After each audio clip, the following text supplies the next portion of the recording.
Okay, I have a point of clarification for you guys. This element, okay, it's a model in place element. It has kind of like layers in a way, right? A model in place element doesn't have to be just one geometry. It could be many bits of geometry kind of grouped together, almost like it's a group, but it's more than just a group. It's an actual architectural element. It's a model in place family. So you actually have to edit that element in order to go into that family. Does that make sense? It's the same thing as going in to edit our window family or door family like we did before. So you just edit the family, but you're editing it in place. Okay, so that allows you to then select the element, and then you can edit all that geometry that is associated with it. So right now we have one solid mesh geometry and we have one void geometry that takes the form of two extrusions. So if I need to do another edit, like for instance, trimming out the sort of underside, this little trim piece over there, we need to do that over here as well. We can go to, or rather we can create another void. We have to create another void. So I'm going to do a void extrusion. Oh, you know what? It did it on the wrong elevation. Let's go to east elevation. All right. I'm going to go here and say create void extrusion. I'm going to pick a plane. I'll pick this elevation right here. I tabbed so that it selects the face that's facing me. Check that. And then I can actually just take this datum and draw all the way across and then start working off of that. So I'm actually going to create a void extrusion that kind of goes around this little piece. Doesn't have to be perfect.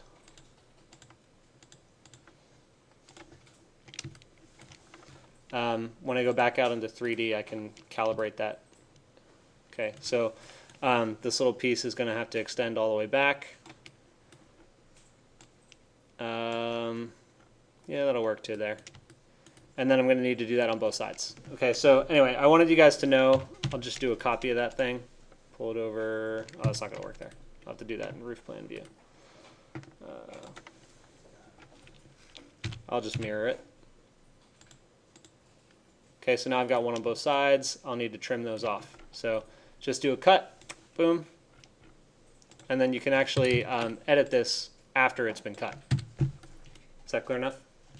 Okay, I'll walk you guys through that again as you need it, but just be aware that like you can use the align tool. I can select that. I can align this, and that just allows me to do these more intricate little cut pieces like that. All right, same thing over here. Align, align, align, there. Okay, so anyway, all I wanted to do was kind of clarify that when you're working with model in place families, you have to sort of go back into the family to make those minor edits. And then, of course, I use that opportunity to show you how to make that extra cut. So, what questions do you have? Yes? If you were going to do just a few rafters, could you load them in as a family, like that you've made on your own, and then just individually place them? A few like singular rafters? Are they attached to the roof? Oh, yeah. If you really want me to, guys, I can show you how to do actual structure. It might be worth it to you. I won't show you everything, but I'll show you some basics in case you want to use it. We are going to do a section about beams in a second, and that could be a good segue to show you the actual rafters too. Okay. Any other questions? Yes. Specific one? Okay. Oh, and then guys, when you're done, just make sure you hit check to finish the model and you're good to go.